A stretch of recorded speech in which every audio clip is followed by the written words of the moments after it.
Everybody, my name is Richard, and I'm your host, bringing you straight through to 4:30 today. I'm from Beachwood PR, a global tech PR agency, helping companies scale internationally. Please, there's plenty of seats in the center and on the aisles, so please push on through. Throughout the day, we'll be using Slido to ask questions, so please just open the WebSummit app, follow the instructions, and you can submit your questions to the speakers and the moderators. So our next talk, enhancing CX, understanding the customer journey. It's no longer enough to lead in features, functionality, or price. Customer experience is now the king of the digital world, but how do marketers meet this challenge? In this talk, we will get insights from 3 leaders winning in the customer experience economy. In conversation with TV3's Annie O'Donoghue, can you welcome on stage Socialbakers founder and chairman Ian Rezab, Bell & Ivy CEO Cynthia Johnson, and Weebly founder and CEO David Rusenko.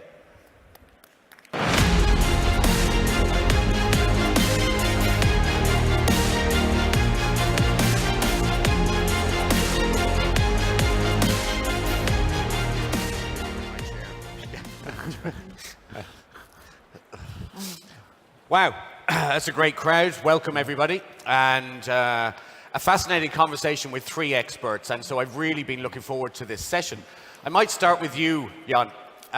There's a Socialbakers report that I read about social customer experience and social, and how important, or rather how bad customer service on social is getting.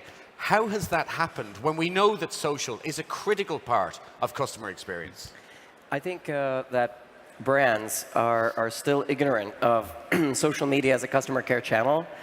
They still kind of do what's necessary as opposed to doing what's right in terms of the investment in their different channels. And they kind of, they get an email, they'll deal with it. And even if they do social customer care, it'll often be the bare minimum. So it'll be like, you send them a tweet and they go like, send me a direct message. I'm like, great. Send them a direct message and like, send me an email. I'm like, wow. Okay, that's not customer care, so on social media. So they're not giving a great service, even though they're giving it. But way too many companies ignore it, and I think it's a huge issue. And I think partly they're saving costs, and partly they're just ignoring the channels, even though there's a big opportunity. As simple as that, saving costs even is an element of it. I think it's as simple as that. Okay, before we move on to Cynthia, I just want to say that we are using the Slido app. So if anybody wants to go to slido.com, #WebSummit, choose the stage, which of course is PandaConf. You can ask us some questions, and we've got about 25 minutes, so we might be able to take a couple at the end. Cynthia, as somebody who works tirelessly and I suspect enthusiastically with big brands, customer experience is something that must be really interesting for you to address at the CEO/CMO level. How do you deal with it, and do they take the idea seriously from the outset? To be honest, the first thing I do is I find the easiest mistake that they could possibly make, and I put it in front of them, because a lot of times they're thinking so big that they're missing the small. An example of this would be a large company that if you searched for their contact information in different states, they had used a call rail call service provider, and they had actually lost some of their phone numbers. And when you called one of them, it was actually routing to a Carnival Cruise line. This was not Carnival Cruise, the client. So you find those small mistakes that actually have a huge impact, and you place that in front of them. And an intelligent, these people, when you're a CEO, CMO level of a Fortune 100, 500, or even 1,000 company, you're a smart, intelligent person, and you want to know the truth. And so when they see that those little mistakes can happen, then it's an eye-opener to really invest more into the overall customer experience. Does the industry make a difference? The industry they're coming from? To be honest, I would say that it's much more difficult when you're looking at several brick and mortar locations. Okay. Because now you have to think, the big question is, who manages it? Who manages your reviews and your customer service at that level? And Google has done some things recently with Google My Business to address this. But at the end of the day, it is a very complicated question. So I would say when you get into multiple locations, it's a bit more difficult. Okay, interesting. David and Weebly. So you guys have been acquired. Yes. And that's a great story, and congratulations. Thank you. And, but tell us a little bit about from, as you now sort of enter your new environment, or the context of this since acquisition. Does it make a difference to how Weebly address the customer experience and the way that you're going to pursue this with customers? Well, I think the fantastic thing for us, and one of the reasons I was really so excited about the acquisition, was that Weebly and Square have just the same shared values and think about the problems really the same way. And it is a huge focus on the customer. Ultimately, I think one of the things that really energized me is Weebly's mission was always to help the world's entrepreneurs succeed. And Square's mission is around economic empowerment. At the end of the day, you can sort of bring the best of breed online with the best of breed offline platforms together to create one single cohesive experience as businesses are trying to get started and grow. Okay, interesting. And there's a follow-up to that, but I might just go back to Jan for a second. Jan, you guys, so you do great analysis, right? And somebody has asked us a question early on about quantifying the value of happy customers, which I think is a great question. So all of your metrics, all of your analysis, how do you quantify the value of a happy customer? So I think at an individual level, it's really difficult to analyze because on social media, it's at this point a mass media. Right? At Socialbakers, we analyze not only the profiles and the competitors, but also influencers. And if you have a happy influencer, that's an obviously happy customer. Usually the brands will go and look at that one specifically. But I don't think they'll look at targeting sort of, okay, what's a happy customer? At a CRM level, I think that's a job at a CRM level when you're doing customer care, when you're working with bigger business to business, or when you're working with bigger value per customer. Then you can do it. In e-commerce, maybe you can do it. But in the world of social media, of reach, for example, it's very difficult. So in the customer journey, quantifying a happy customer, you have to, again, do it in bulk. So you have to look at all the vanity metrics in order to create sort of a magic metric. And we've seen over the years companies do it in different ways. Diageo did it in the amounts of comments and shares, and they call this the love rate. Okay. So, they get a lot of, they might be negative comments sometimes, but the shares are usually good. And that's an interesting point when you mention examples like Diageo. So, the offline element and the e-commerce element, is that an important part to integrate that into analysis, the offline world experience? I think it's critical. So we encourage customers to put in their website data, any of their data into our dashboards to making sure that you can see it all in one place. I think if you're looking at social media as a silo, or one part of it as a silo, you have to integrate these bits. Totally. Okay, and David, so back to you on the kind of omni-channel is something that you guys have been focused on, and particularly now. So from your perspective. Yeah, so omni-channel is a trend, just if you haven't heard the word, that effectively describes the way the world's changing around shopping not being done in only one location. So it's being done in person, it's being done online, it's being done on social. And the thing that's driving this effectively is a reversal of power between buyers and sellers. So historically, sellers have really held all the power. And you can think about banking hours as an example. The sellers are going to dictate, here are the hours when I will do business with you, whether it is or isn't convenient. And now what we're seeing is effectively that's flipping, and now the buyers are holding the power and saying, here's when I want to do business with you, and here's where I want to do business with you. Now this is great, all of us as consumers appreciate this, but this creates a complete nightmare for sellers who now are facing an incredibly complex operating environment. And so this is sort of one of the problems that we're focused on tackling, is saying, how can we support sellers so they can get out there, find buyers, and grow their business? Okay. And Cynthia, something that I know that you're focused on with the clients that you work with. Yeah, well, we work primarily online, but we'll take it into call centers and things because what happens a lot of times, especially when you get into call centers or even some mobile apps, is that we forget that the person answering that phone needs to know a certain amount of information to provide a certain level or a certain type of experience for the customer. Do you know where they came from? How long did it take them to get there? Has that call center person actually been through that exact experience? Even if they know they're calling, let's say, from a Google ad, do they know or have an idea of what the ad copy looks like, what they saw, what's on the site, where did it click through?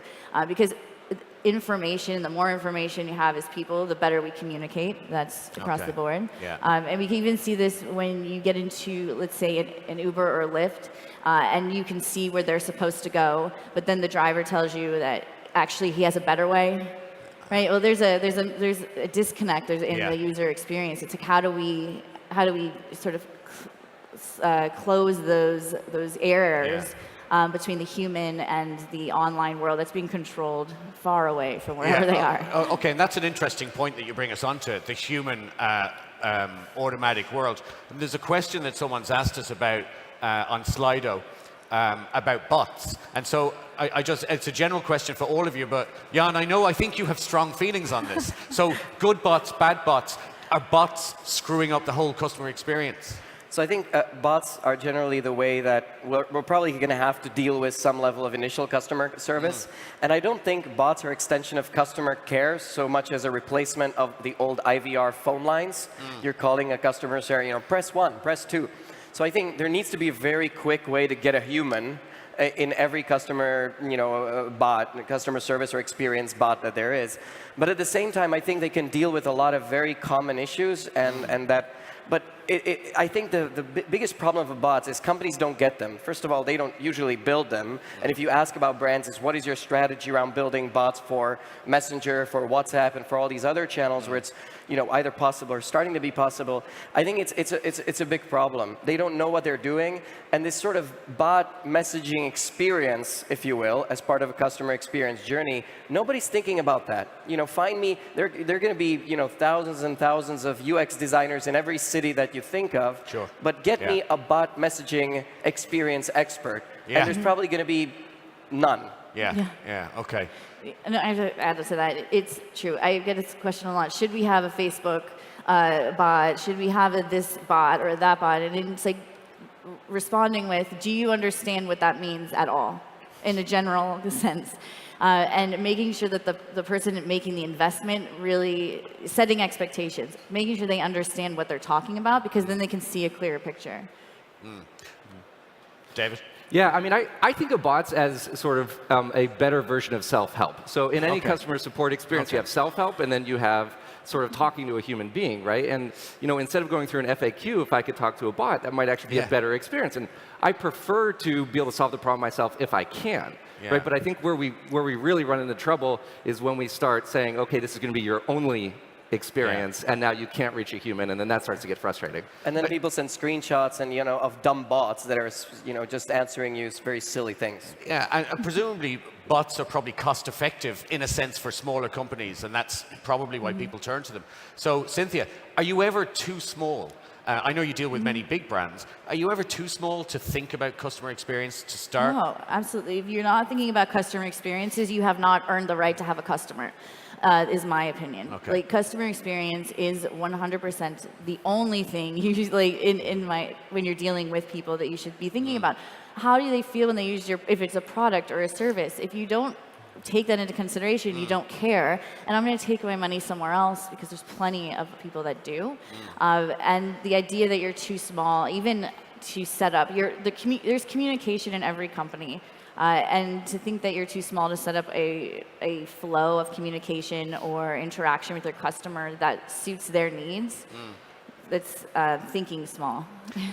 Jan, to Cynthia's point, some of what she said there, is there a single metric that is the ultimate metric to measure, or it's not that easy, is it? I think it's not that easy. As I mentioned at the beginning, either you're e-com, then you can follow down to purchase and sale. But if you're a company that sells fashion or luxury or other things, and you don't have a strong e-com, you don't have that link to tie into the offline world, it's going to be very difficult. And if you're a company selling low-value products, in the range like consumer packaged goods, where you're selling a $1, $2, $3 chocolate, it's going to be very hard to put your user in a CRM, because that eventually is not going to be worth it any way you look at it. So I think there's not going to be a single metric. I think there's going to be more and more industry-related metrics. E-com already have many of those. But in different industries, I think different metrics are going to be born around customer experience in different parts of the journey. Okay, interesting. David, say from your perspective, so yeah, you empower people with tools, but there was a time when you were starting Weebly that you were worried about customer experience. What were you focused on then? What did you want to see? Retention, low churn, or just quality transactions almost? Or Well, that's a great question. I think the ultimate roll-up metric to everything is revenue, but the problem with revenue is it's a lagging indicator, not a leading indicator, right? And so I think the leading indicator is, you can call it customer experience, you call it product market fit, but basically, until you solve this problem for your customer and understand why are they hiring you, what job are they hiring you for, there's a really great book called Competing Against Luck, and it talks about this jobs framework and understanding, I might be hiring a milkshake because I want to get I want nutrition as I'm driving into work, right? And so when you put that frame of mind on, you understand what are your customers actually trying to get done. For us, it's either starting or growing their business, and you actually expand your remit on what you're doing for them and understand a much broader view. And to me, that's what customer experience is all about. And likely tools, okay, is there an enabling technology over the next couple of years? I'm not asking you to tell us what you're going to release, but do you think is there an enabling technology that will make it better? I mean, to me, and when we talk about customer experience, it's actually not about technology. Okay. It's about in-person contact. Very and so good. I think the most underused tool is just an in-person, sit someone down in front of a computer, ask them to do a task, and then shut up. Okay. And just watch them struggle with your product. There's an interesting question that somebody asked us on Slido about the impact of top-down culture and continuous improvement in CX. That is a really interesting question. And maybe, Cynthia, we'll start with you on it, because does society at large, do our expectations as a society mean that we expect improving levels of customer experience? Yeah, and I think that that's okay because, with inflation, the cost of everything, the cost of living, the cost of existing, I use insurance and a cell phone provider, and, there's charges and inflation constantly. And if you're going to charge someone, and that person probably had to give up hours of their life to then create that income to pay you, then yes, there's a certain expectation. You have to be growing. And I think that that's fair. I don't think it's unfair of a customer to want the best experience possible from someone they're paying. Yeah. Okay. And just, it's an interesting one, and we might go to Jan. In regards to when you do when Socialbakers look at a client and your analysis, what are the big mistakes, Jan, that you see that people are making across various markets and industries? Around measurement? Yeah. I think, well, they're not measuring it. That's first big mistake. But I think using the wrong metrics, I think marketers still have this idea from your TV age that they're going to get one rating, one TV rating or, one metric. And I think social media, it boils down to like, every single post has over 150 metrics. A single post on a single social media platform. So if you post the same post on a couple platforms, imagine you're going to have 200, 300, 400 metrics at that point, and some of them over time, so a lot more. And I think, this notion of like, that's too detailed. I think really the real metrics behind that you're interested in to understand your customers, your engagement, and everything what's happening is in those detailed metrics. So it's not even in the top 5. And I could name the top 5, but most of those would be the same, reach, engagement, certain aspects of that. But it's really the next 20 that people should be focused on. And right now, if I would, look at the marketers out there on the market that look at 25 metrics and are even capable of doing that, I think there are very few. So I think look at video view-through rates, so looking at all those different bits that then make the content, make things that they publish on social ads that they then put out, more meaningful. Okay. And Cynthia, in regards to that, when you work with clients, the problems that you see. When we talked about how you kind of engage with the CEO, but at the beginning when you go in, I'm sure occasionally you're shocked about how much time and effort they're putting into this. What are the big mistakes you see? Well, I'm going to answer that quickly, and then I want to add here. The first mistake is that they don't think they have a problem. There's a lot of with the top-down culture thing. There is that thing where you're afraid to look at something, so you don't do it. And the second thing is it's being spread so thin. And to your point, yesterday I was actually moderating a panel with the gentleman who founded Zeta, and they're a data company, and he said something that really stuck with me, and it was that you have to also look at the value of each customer. Because with some customers at a higher level deserve to sit down and meet with the CEO, and some of them deserve to sit down and sit with the CFO or the COO, and others at a certain level get a different kind of experience, because you cannot give this top level, one-on-one experience with every, for instance, Verizon customer. But you can figure out the best experience based on the value of each customer all the way down. Not to say that one is more valuable than the other in the big whole, but they are paying for a certain experience, and making sure that you're keeping that in consideration as you break down your customer experience models. David, on that, we only have a couple of minutes left, and thanks for the questions, everybody. But in regard, somebody asked specifically about advice, small, from a startup perspective. What would you say, given your experience over the last few years? Yeah, I mean, I think that so startups go through stages, and the very first thing that most companies will fail at is to achieve product market fit, and that effectively means you create something that a lot of people want. Then sort of that's even more important than figuring out how you're going to monetize and how you're going to create revenue. And that's sort of the big filter for startups. And so when you approach it from that perspective, that's the #1 problem that you will have. So dedicate all of your energy to that problem. And it's really, it's relatively simple. It's about understanding customers' problems. You don't have to listen to their proposed solutions. I think that's where that Steve Jobs quote that everyone listens to, that's, I think, widely misinterpreted. Their solutions may not be the best, but their problems are critical to understand. So understand the problem, launch your proposed solution, and then iterate. Because it's not the first version that's going to be successful. It's version 27. Yeah. And so just keep iterating until you get product market fit. You get product market fit when people are coming back to use your product, and when your NPS, your Net Promoter Score, is over 40. Jan? I think the biggest recommendation, right? I think today there's every time, as I mentioned with the 25 metrics, there's more and more things to do. So you're going to need to use smarter and smarter tools, like Socialbakers. I'm so sorry. But you're going to have to be using, kind of prioritizing, if you will, not choosing the 10 social media channels that you do, maybe choosing 2 or 3. Not choosing to do more content, but rather less with significantly more investment. We're still seeing brands that do 20 or 30 pieces of content on a monthly basis, yet put very little, to promote that type of content. So I think you have to really prioritize, I think is the main word, and understand the data behind that. And I think there's a lot of talk on GDPR. There were like 20 questions that we kind of skipped. And I think there's big impact in that, and companies have to understand that. So my recommendation is they really read up on that, because a lot of them are ignoring it. But from a user perspective, get opt-in, right? Okay. And don't build. And one last one: don't build shitty apps, because progressive web apps and web is going to take that over. And Cynthia, finally. Address the negative. Don't let it just sit there. Address it first? Address it. You're going to get bad reviews. You're going to have people complaining.